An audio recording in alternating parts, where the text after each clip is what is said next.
Pessoas que empreendem e criam empresas, após alguns anos, muitas vezes sentem dificuldades em organizar a sucessão dos negócios e patrimônio, ou mesmo planejar os próximos passos. A Ripple Alliance, parceria brasileira-americana, assessora famílias e empresas a vencerem esses desafios. Comigo no estúdio, o advogado e economista Rodrigo Martins, CEO da Ripple Alliance, empresa que atua nesse segmento. Seja muito bem-vindo e obrigado pela presença, Rodrigo. Daniel, prazer, muito obrigado pelo convite. Legal, para começar, eu acho importante que o público de casa entenda um pouco da atuação da Ripple Alliance, que é, inclusive, um modelo de negócio muito popular fora do Brasil, nos Estados Unidos, principalmente, e é chamado de um escritório de família ou family office. Como funciona esse negócio? Bom, Daniel, eu acho que é importante entender, dentro daquilo que é esse modelo do Family Office, os mitos e verdades, né? Muita gente tem uma interpretação equivocada de que um Family Office se dedica somente à gestão financeira. E foi dessa vício de interpretação que nós criamos o nosso modelo de negócio, onde para nós um Family Office se dedica a uma atividade multidisciplinar, aonde você tem desde a parte jurídica voltada para o planejamento patrimonial, onde a gente leva em consideração os diversos tipos de ativos que compõem esse universo dos nossos clientes, até a parte da gestão financeira. Então, o escopo que a gente aborda é muito mais amplo. Então, a gente não pode se limitar a pensar só no aspecto da gestão financeira. Então, a gente cultiva e entra na vida dos nossos clientes para desenvolver esse relacionamento técnico e pessoal que é, no final das contas, como a gente acaba se desenvolvendo. Perfeito. E dentre esses serviços que são oferecidos ou as assessorias que estão dentro desse negócio, naturalmente, o assessoramento financeiro é muito importante. E muitas pessoas, muitas empresas, muitas vezes, pensam em investir no exterior. Não me parece uma tarefa muito fácil, um empresário brasileiro investir no exterior. Como se dá esse processo?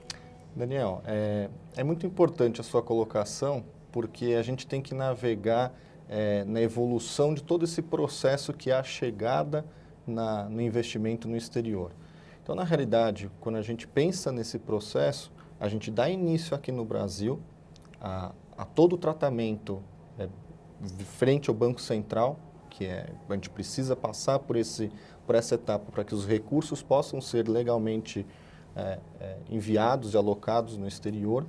Uma vez que é feito esse processo, a gente então passa a tratar da eficiência dessa estratégia. E quando eu digo eficiência, não é só do lado financeiro, mas também é do lado fiscal. Então a gente passa a desenvolver o planejamento tributário para esse cliente, onde a gente vai entender quais são as formas que ele vai manter esse recurso alocado no exterior para gerar maior eficiência tributária. Então, isso é sempre uma etapa inicial para chegar na parte da gestão financeira, onde a parte jurídica vai preservar o patrimônio que já foi criado e agora remetido para o exterior, e a parte da gestão financeira vai fazer esse patrimônio crescer ao longo do tempo. Então, sempre será uma conjunção de fatores. E falando especialmente das empresas familiares, nem todas as famílias se organizam para passagem do bastão. Os filhos tocarem aquele negócio que muitas vezes foi montado pelo patriarca. Como uma empresa como a sua, de family office, pode ajudar nesse sentido? É curioso. A gente tem a nossa parte técnica e a responsabilidade técnica, mas a gente tem que lidar muito com o apego.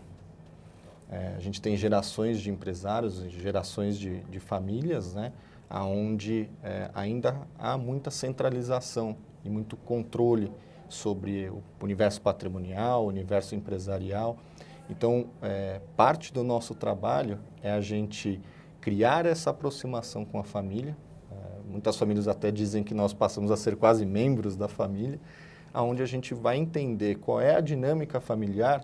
E por esse contexto que cada família tem dentro da sua particularidade, a gente vai começar a desenvolver uma espécie de governança familiar, onde a gente vai ensinar desde o patriarca ou da matriarca até os herdeiros a como conciliar forças em prol da própria família. Então, seja criando oportunidades de trabalho para os próprios herdeiros nos negócios. Se um herdeiro não tem interesse em conduzir aquele negócio familiar, como é que se pode utilizar do patrimônio da família para gerar outros novos negócios em que os herdeiros encabecem.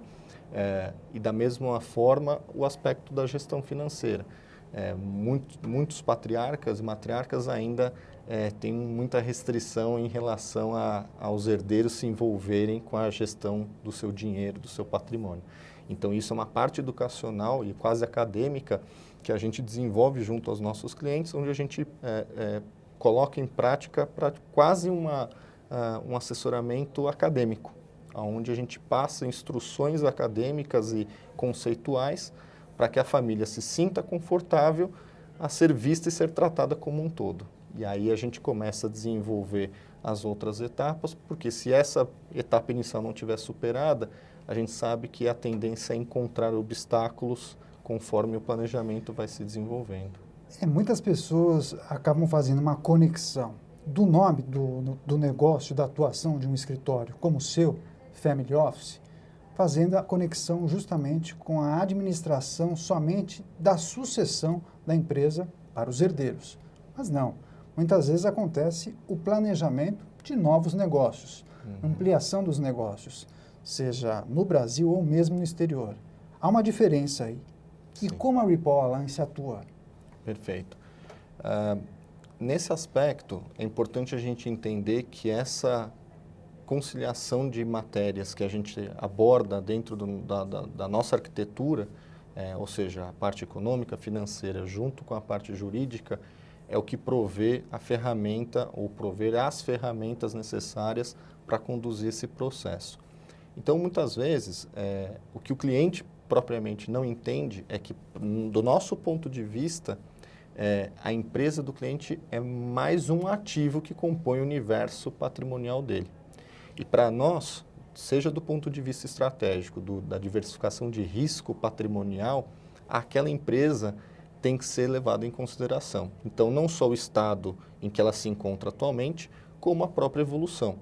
Então, como a gente tem a infraestrutura para dar o suporte ao cliente a pensar em como expandir até os seus próprios negócios, sejam localmente ou até para o exterior, como muitos têm desenvolvido em função do contexto de crise econômica, o desaquecimento da economia global, mas muita gente ainda encontra oportunidades de investir fora ou expandir os seus negócios para fora. Então, por conta dessa nossa arquitetura e essa forma de visão da empresa dos nossos clientes, é que a gente consegue dar essa evolução e colocar até as empresas que já até são grandes, mas num outro patamar globalizado, muitas vezes.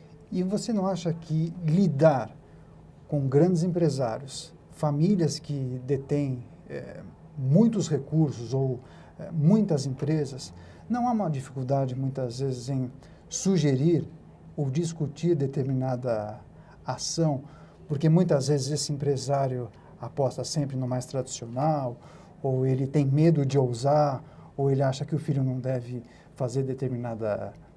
tomar determinada decisão, enfim.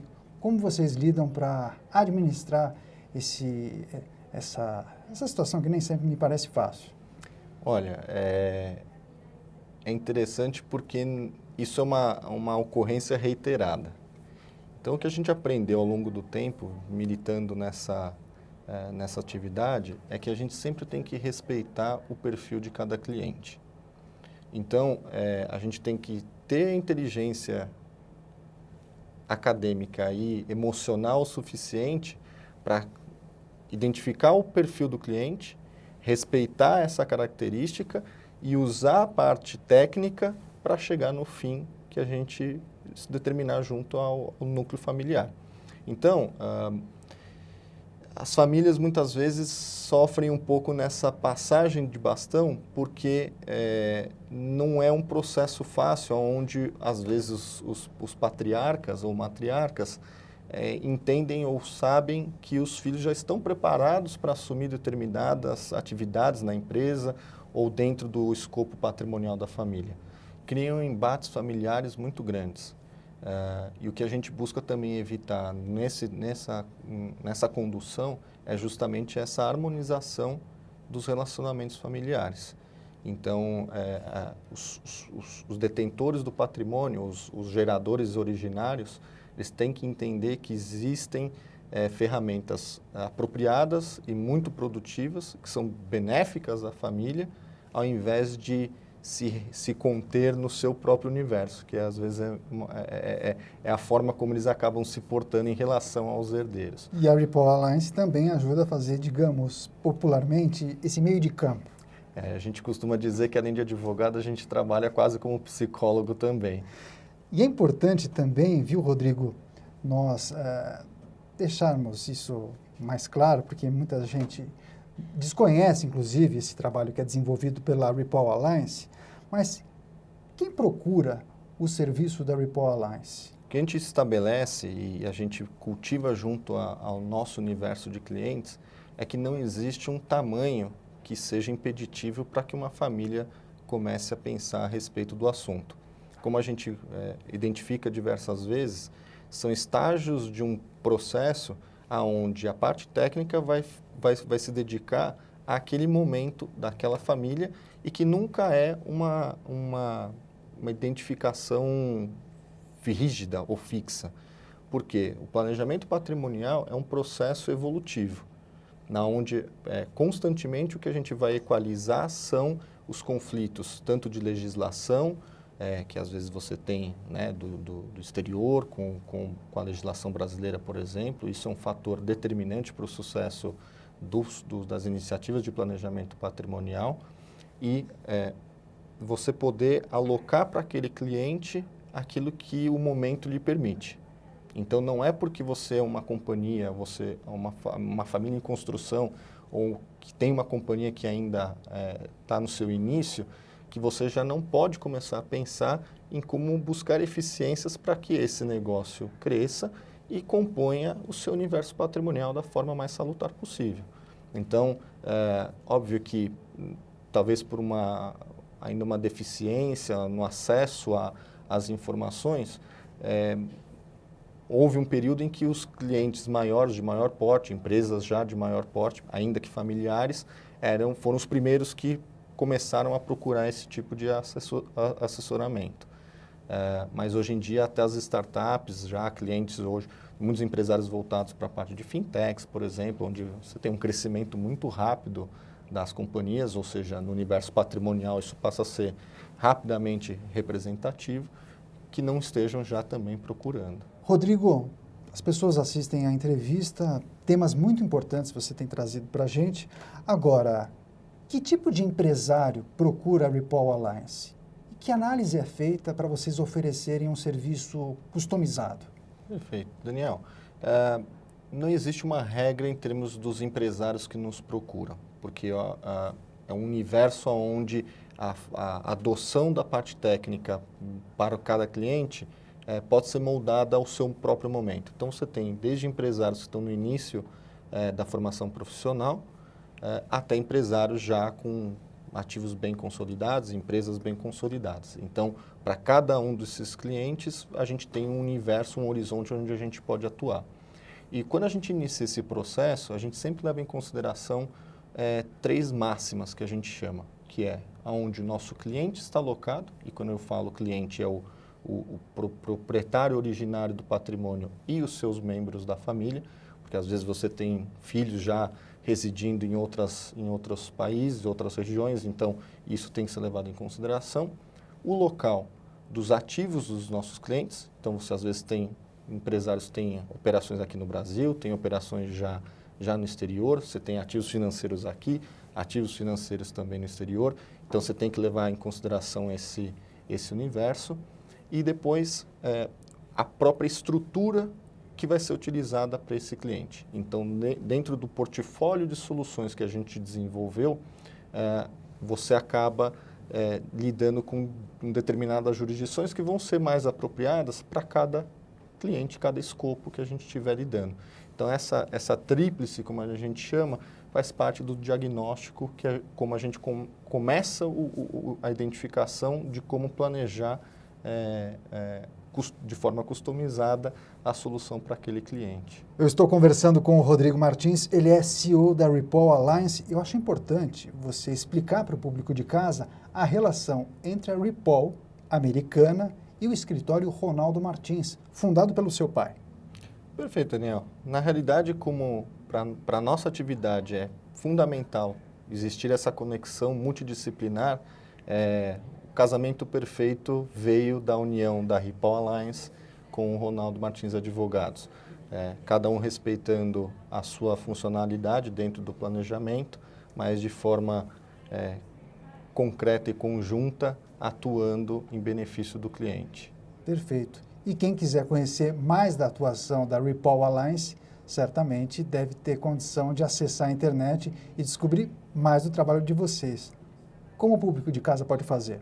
Claro, eu convido o nosso público a acessar o nosso site, é o www.ripolalliance.com. Importante entrevista, você trouxe temas esclarecedores e já o convido para uma próxima edição do Empresários de Sucesso. Será um prazer, Daniel. Obrigado pela presença. Obrigado. Ponto final nessa edição. Eu agradeço demais a sua companhia e audiência e o convido para uma próxima edição do Empresários de Sucesso.